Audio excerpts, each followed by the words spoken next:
मैंने mostly school से की है, क्योंकि ज़्यादा हादसे बच्चों के साथ स्कूल में भी होने स्टार्ट हो चुके हैं। कोई कंडक्टर, कोई बस ड्राइवर, कोई टीचर, कुछ नहीं पता होता कि बच्चे के साथ कहाँ क्या हो रहा है, क्योंकि उनका शायद 8 से 10 घंटे तो स्कूल के अंदर ही बच्चा अपने स्पेंड करता है। नमस्कार, मैं सुरेश फौजी। आज हमारे साथ जुड़े हैं मैडम शिखा जून, जो कि मोटिवेटर हैं, काउंसलर हैं और स्कूली बच्चों के लिए ये काम करती हैं। स्कूली बच्चों की समस्याओं को लेकर ये काम करती हैं। टीचर ट्रेनर के तौर पर ये काम करती हैं और अभिभावकों को ट्रेनर के तौर पर ये काम करती हैं, क्योंकि आज भाग दौड़ भरी जीवन है। उस जीवन में माता पिता के पास अपने बच्चों से जुड़ने का और अपने बच्चों के अध्यापक से जुड़ने का समय बहुत कम है, जिसका खामियाजा आज बच्चे भुगत रहे हैं। आज हमारे छोटे छोटे बच्चे और छोटी छोटी बच्चियां विशेषकर हादसों का शिकार होती जा रही है और सबसे ज़्यादा अहम रोल बच्चे के साथ माता पिता का होता है और माता का रोल सबसे ज़्यादा होता है, क्योंकि एक माता ही अपने बच्चे को सही समय पर सही बातें सिखा सकते हैं। अगर बच्चे को सही समय पर सही बातें ना सिखाई जाएं तो वो कभी भी किसी भी हादसे का शिकार हो सकता है और किसी भी गलत संगत का शिकार हो सकता है। आज का हमारा विषय जो मैडम शिखा के साथ बातचीत करने का है, वो विषय है गुड टच और बैड टच। आखिर ये गुड टच बैड टच है क्या, बच्चे इस गुड टच बैड टच को कैसे पहचानें, और अगर बच्चों को लगता है कि ये बैड टच है तो उस बैड टच के बाद ये क्या करें। मैडम शिखा, आपका बहुत बहुत स्वागत है। Thank you sir. मैडम, मैं एक बात आपसे पूछना चाहता हूं। हमारे दर्शक देखना चाहते हैं, जो बच्चों में आज के दिन समस्याएं आ रही हैं, हादसे हो रहे हैं, कि ये गुड टच और बैड टच को लेकर, ये गुड टच और बैड टच क्या है, इसके बारे में जरा विस्तार पूर्वक बताएं। सर, गुड टच और बैड टच देखिए, आज की जनरेशन के अकॉर्डिंग जैसे मैं आपको बताऊं, काफ़ी ना पेरेंट्स बिजी हो चुके हैं, उनका शेड्यूल काफ़ी बिजी हो गया और बिजी रहने की वजह से अपने बच्चों पर इतना ध्यान नहीं दे पाते हैं, ना ही वो उनकी इतनी केयर कर पाते हैं। बच्चे को बचपन से ही प्ले स्कूल में डाल दिया जाता है, अब वो पूरा पूरा दिन उनके पास रहता है। उनके साथ कुछ ऐसी हरकतें हो सकती हैं आगे आने वाले टाइम में भी, या अभी भी जो प्रेजेंट टाइम है इसमें भी आप देख रहे हो काफ़ी रेप केस आ रहे हैं छोटी छोटी लड़कियों के साथ, 3 साल की, 2 साल की, 6 साल की, उनको यहाँ तक कि मार भी दिया जाता है उसके बाद। तो क्या रीज़न होते हैं? रीज़न तो इसके बहुत सारे हैं, लेकिन ना इसके साथ साथ जैसे गुड टच, बैड टच आपने मेरे से पूछा, गुड टच और बैड टच ये एक वो बच्चों के साथ की जाने वाली हरकतें हैं जिससे गुड टच और बैड टच, ये उस बच्चों को स्वाभाविक रूप से पता लगना चाहिए कि भाई उनको जब टच किया जा रहा है, जहाँ से उनको टच किया जा रहा है, ये क्या गुड है या ये बैड है, वो बच्चों का जानना बहुत ज़्यादा ज़रूरी है।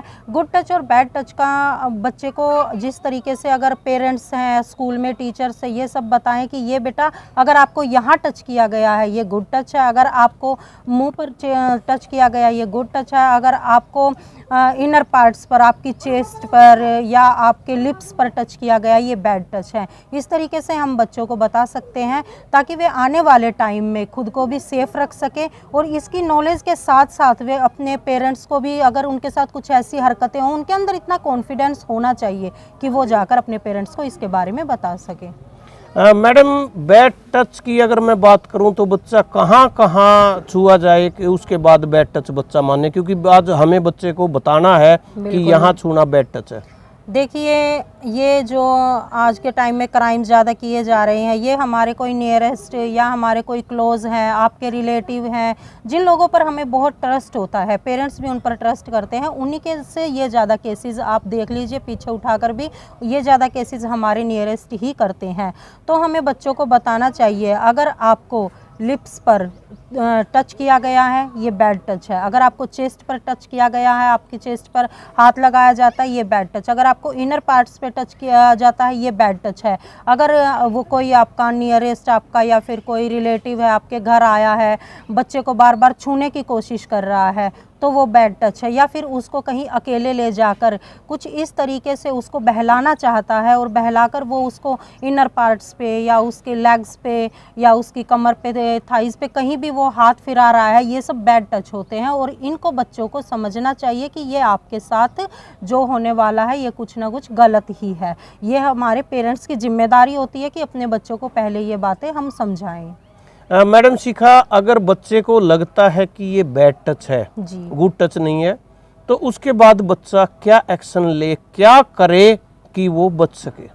देखिए, अगर आपके साथ ये हरकतें घर के अंदर की जा रही हैं किसी आपके रिलेटिव के द्वारा, तो आपको सबसे पहले अपने पेरेंट्स को इस चीज़ के बारे में बताना चाहिए। और आपके सबसे क्लोज आपकी मम्मी है, पापा हैं, दादा हैं, दादी हैं, इनको आपको बताना चाहिए। इसके साथ साथ आपको अगर कहीं बाहर के माहौल में आप स्कूल के माहौल में हो तो आपको सबसे पहले क्या करना चाहिए, डोंट टच मी, इस तरीके से नो डोंट टच मी ऐसे बोलना चाहिए। और टीचर्स को, अगर टीचर्स के किसी क्लासमेट ने या किसी अनदर क्लास के बच्चे ने आपके साथ ये हरकत की तो आपको सबसे पहले टीचर्स को ये बात बताइए। अगर किसी टीचर्स ने ये हरकत किया है तो आपको आपके जैसे प्रिंसिपल है, एमडी है, उनको बताना चाहिए। और सबसे पहले घर आते ही ये बातें अपने पेरेंट्स के साथ ज़रूर शेयर करनी चाहिए। अगर बच्चा किसी ऐसी जगह पर है जहाँ पर बिल्कुल भी शोर शराबा नहीं है, बिल्कुल अकेली जगह है, अगर भीड़ में है तो उसको चिल्ला के वहाँ से भागना चाहिए। अगर भीड़ भाड़ का एरिया नहीं है तो वहाँ पर उसको छुड़वा कोशिश करनी चाहिए। जो हमें अपने बच्चों को कुछ सेल्फ डिफेंस में भी सिखाना चाहिए कि अगर आपके साथ ऐसा अकेले में होता है, छोटे बच्चे नहीं कर सकते सेल्फ डिफेंस, लेकिन कुछ बड़ी लड़कियां ये कर सकती हैं, तो उनको सेल्फ डिफेंस वहाँ से छुड़ाकर भागे। और एक ऐसे एरिया में भागना चाहिए जहाँ भीड़ भाड़ का एरिया हो, वहाँ पर जाकर आपको चिल्लाओ और सबको बताओ। अगर वो भी ना कर पाओ तो आपको कोई ऐसा एरिया ना देखे जो जहाँ अंधेरा हो या बिल्कुल सुनसान ही हो या फिर कोई ऐसी जगह हो जहाँ मतलब पर पहले से ही खतरनाक एरिया जिसको कहा जा सकता है, उसके परिणाम खतरनाक हो सकते हैं। बिल्कुल बिल्कुल, तो ऐसी जगह पर ना जाए और एक सेफ जोन में ही जाने की कोशिश करे। मैडम, अगर हमें अपने बच्चे को गुड टच और बैड टच की जानकारी देनी है कि गुड टच क्या है और बैड टच क्या है, तो अपने बच्चों को कैसे समझाएं कि बेटा ये गुड टच है और ये बैड टच है, यानी कि बच्चे को किस प्रकार मोटिवेट करें माता पिता? देखिए, ये प्रॉब्लम्स को आजकल देखते हुए जैसे टाइम आ चुका है उसके अकॉर्डिंग अगर हम आज के टाइम में हम देखें तो 2-3 साल का अगर आपका बच्चा हो जाए उसी टाइम से आपको बच्चे को समझाना शुरू कर देना चाहिए। बहुत सारे पेरेंट्स ऐसे होते हैं कि बच्चे के साथ फ्रेंडली बिहेव नहीं कर पाते हैं, वो झिझकते हैं, तो उनके लिए सबसे बेस्ट है कि उन्हें किसी काउंसलर से या कोई काउंसलिंग क्लास या फिर बच्चे को किसी ना किसी ऐसे माहौल में रखना चाहिए जहाँ से उनको इन चीज़ों के बारे में पता चल सके। पहली जिम्मेदारी तो ये होती है पेरेंट्स की। अगर पेरेंट्स से इस चीज़ के लिए अलाउ वो पूरी तरह से एग्री हैं और बच्चों को समझाते हैं तो फिर उनको स्कूल में भी ये चीज़ें जाकर बतानी चाहिए कि आपको हमारे बच्चे को इसके बारे में पूरी नॉलेज दे ताकि वो सेफ रह सके। अगर पेरेंट्स के पास टाइम नहीं तो टीचर्स के पास स्कूल में भी ये चीज़ें होनी चाहिए ज़रूर, ताकि बच्चों के लड़कियां जो हर जगह सेफ रह सके। इसकी कोई एज नहीं है, 3 साल के बाद आप बच्चे को कभी भी ये समझा सकते हो। और उसको अगर काउंसलर है, स्कूल में काउंसलिंग क्लासेस होनी चाहिए, टीचर्स को बताना चाहिए, तो हर जगह पर ये जो फैसिलिटी अवेलेबल होनी चाहिए कि आपका बच्चा सेफ रह सके। और जैसे ही आपका बच्चा स्कूल से आता है तो हर पेरेंट्स की जिम्मेदारी होनी चाहिए कि उससे बात करें कि आपने आज क्या किया, जितना ज़्यादा हो सके अपने बच्चे की फीलिंग्स को समझे, उसके फेस इंप्रेशन को देखे कि आज वो किस तरीके से, आज वो उसका मूड ऑफ है या क्या रीज़न है। अगर स्कूल से बच्चा आया है, आते ही आप उनसे सबसे पहले बातें करनी स्टार्ट करें। अगर वो बातें करने में झिझक रहा है, कहीं ना कहीं वो आंखें नीची कर रहा है या झिझक रहा है, उसका मूड ऑफ है या कुछ ऐसा रीज़न, तो वो स्कूल में उससे प्यार से डील करें। उन चीज़ों को कभी भी अपने बच्चे को डांटे नहीं इन चीज़ों के लिए, ना कभी उसको ऐसा लगना चाहिए कि अगर मतलब विश्वास में ले, अपने बच्चे को ले, कॉन्फिडेंस उनका बढ़ाएं, विश्वास में रखें। और कभी उनको डांट कर ये ना लगे बच्चे को कहीं मैं पेरेंट्स को बता दूं तो उनको और ज़्यादा मेरे को डांटना पड़ जाए। तो ऐसा माहौल अपने घर पे भी क्रिएट ना करें। जितनी कोशिश हो सके अपने बच्चे को प्यार से ही समझाएं, क्योंकि बच्चे प्यार से हर चीज़ को समझ सकते हैं और वो आपको एक कॉन्फिडेंस उनको होगा कि नहीं मेरे मम्मी पापा मेरे साथ हैं, तो वो ऐसा कभी भी लाइफ में आपसे कुछ छुपा नहीं पाएंगे और हमेशा हर बात आपको आते ही शेयर भी करेंगे। मैडम, ये मुहिम आपने बच्चों के लिए चलाई है, टीचर्स के लिए चलाई है, और पेरेंट्स के लिए चलाई है कि भाई जागृत हों और इन प्रकार के हादसों से बचें। तो ये जो मुहिम है, आप मुहिम में आपकी कामयाबी किस प्रकार होगी, क्या कर रहे हैं आप इसके लिए? सर मेरा ये मिशन है सेफ चाइल्ड, लड़कियों के लिए मोस्टली। वैसे तो ये हादसे ज़रूरी नहीं लड़कियों के साथ, आजकल लड़कों के साथ भी काफ़ी होने लगे। छोटे बच्चे हैं, इन चीज़ों को नहीं समझ पाते हैं, तो लेकिन फिर भी सेफ़ चाइल्ड करके मेरा ये एक मिशन मैंने स्टार्ट किया है और आई होप कि मैं इस पर पूरी खरी उतरूँ।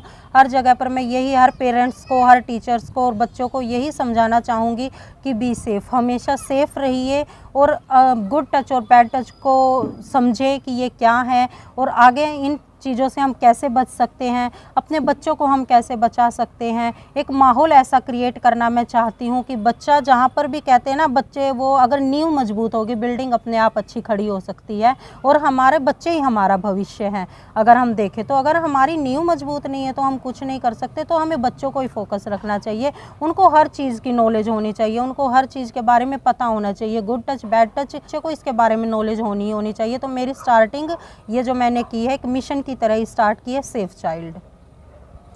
इसके लिए आप कहाँ कहाँ जाएंगे, कहाँ कहाँ मीटिंग रखना चाहेंगे? मेरा जो स्टार्टिंग मैंने की है सर, मैंने मोस्टली स्कूल से की है, क्योंकि ज़्यादा हादसे बच्चों के साथ स्कूल में भी होने स्टार्ट हो चुके। कोई कंडक्टर, कोई बस ड्राइवर, कोई टीचर, कुछ नहीं पता होता कि बच्चे के साथ कहाँ क्या हो रहा है, क्योंकि उनका शायद 8 से 10 घंटे तो स्कूल के अंदर ही बच्चा अपने स्पेंड करता है।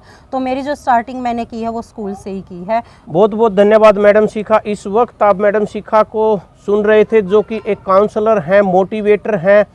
आज का हमारा विषय था गुड टच और बैड टच। इस गुड टच बैड टच को अपने बच्चों को ज़रूर बताएं, अपने स्कूलों में इसके सेमिनार और बच्चों के लिए ज़रूर क्लासेस का प्रबंध करें। मिलते हैं जल्दी किसी विशेष मुद्दे को लेकर। जब तक देखते रहिएगा सुरेश फौजी यूट्यूब चैनल।